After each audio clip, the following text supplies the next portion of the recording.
दिल्ली की जंतर मंतर पर करीब 37 दिनों तक चला प्रदर्शन। नेशनल इंटरनेशनल मीडिया में खूब चर्चा में रहा। पेपर लीक की जमकर बात हुई, जहां एक और युवा शक्ति की जीत इसे कहा गया, तो वहीं आंदोलन से निकले कई बयान, कई डायलॉग्स वायरल होने लगे कि झुकती है सरकार, झुकाने वाला चाहिए।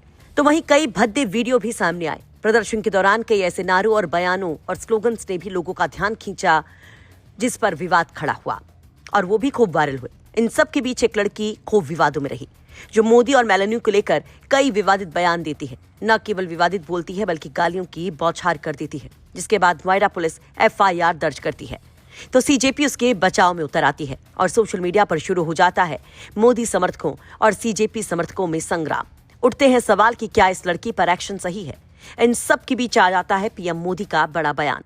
प्रधानमंत्री नरेंद्र मोदी ने शुक्रवार देर रात इंस्टाग्राम पर जारी एक वीडियो संदेश में जंतर मंतर प्रदर्शन के दौरान हुई कथित अभद्र टिप्पणियों पर अपना रिएक्शन दिया। इस रिएक्शन को जमकर शेयर किया जाने लगा। PM मोदी ने करीब 2 मिनट का वीडियो शेयर कर सभी गालीबाजों को जो जवाब दिया, अब वो खूब चर्चा में है। PM मोदी कहते हैं कि ऐसे शब्द किसी सभ्य समाज को शोभा नहीं देते। प्रधानमंत्री ने अपने वीडियो में कहा कि जंतर मंतर पर जो कुछ हुआ उसे पूरे देश और दुनिया ने देखा। वो कहते हैं कि उनके खिलाफ और उनकी दिवंगत माता के खिलाफ भी अभद्र भाषा का इस्तेमाल किया गया। आगे जो कुछ मोदी बोलते हैं, सबसे ज्यादा चर्चा उसी की है। हाय फ्रेंड्स, आज तो मन करता है बस आपसे ही बातें करूं। जंतर मंतर पर जो कुछ भी हुआ देश और दुनिया ने देखा है। कुछ शरारती बच्चों ने भद्दी भद्दी गालियां बोली।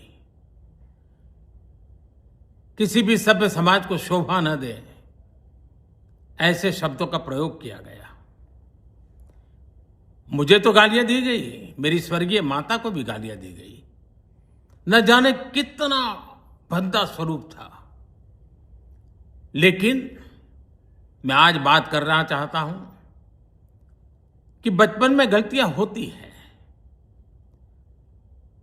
और बचपन में गलतियों से सुधरने का अवसर भी होता है, और यही तो बचपना है।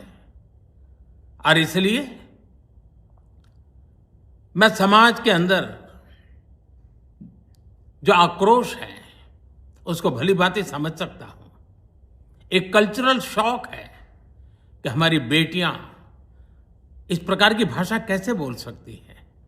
लेकिन समय है इन बच्चों को गले लगा करके राह दिखाने का।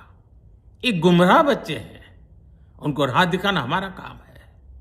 उनको सजा देना, अदालतों के चक्कर कटवाना, समाज में उनको प्रताड़ित करना, इससे हम परिस्थितियां नहीं बदल पाएंगे। मैं उन्हें माफ करना चाहता हूं। समाज भी मेरी इस बात को स्वीकार करे, क्योंकि मेरे मन में एक ही भाव है। कभी कभी दांतों तले हमारी जीभ आ जाती है, खून निकल आता है, लेकिन हम दांत तोड़ते नहीं है, क्योंकि दांत भी हमारे हैं, जीभ भी हमारी है, बच्चे भी हमारे हैं।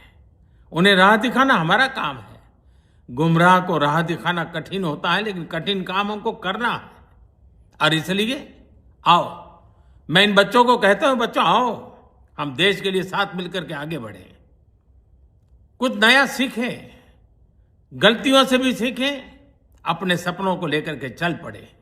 देश बहुत आगे बढ़ रहा है, आगे बढ़ने वाला है, और आपका भी आगे बढ़ना निश्चित हो, यही मेरा सपना है। मैं आपके लिए जीता हूं, आपके उज्जवल भविष्य के लिए खपता हूं। आओ हम मिलकर के देश को आगे बढ़ाएं। बहुत बहुत धन्यवाद दोस्तों। बस आओ, गलतियों से सीखो, आगे बढ़ो।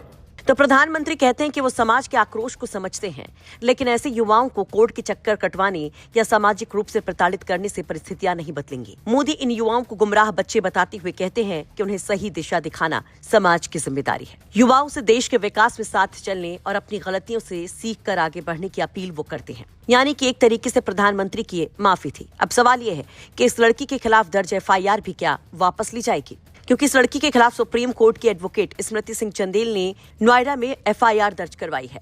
नोएडा के एक्सप्रेसवे थाने में 0 FIR दर्ज होती है। इसके बाद ये पूरा बवाल शुरू होता है। इस एफआईआर में आरोप लगाया गया कि 23 जुलाई को जंतर मंतर पर हुए प्रदर्शन के दौरान इस लड़की ने प्रधानमंत्री के खिलाफ सार्वजनिक रूप से अभद्र और आपत्तिजनक टिप्पणी की। नोएडा पुलिस ने बीएनएस की 3 गंभीर धाराओं में मामला दर्ज किया है, जिसमें 352, 353, 356 के तहत मामला दर्ज किया गया है, जिसमें झूठी या भड़काऊ सूचना फैलाना जिससे कानून व्यवस्था प्रभावित हो, मानहानि से संबंधित प्रावधान और शांति भंग और जानबूझकर अपमान जैसी धाराएं हैं। ये 0 एफआईआर नई दिल्ली के पार्लियामेंट स्ट्रीट थाने को भेजी गई है, क्योंकि मामला वहीं का है। लेकिन अब जिस तरह से प्रधानमंत्री ने इस पूरे मामले पर रिएक्ट किया है, उस पर आप क्या कहेंगे? कमेंट बॉक्स में अपनी राय जरूर रखें।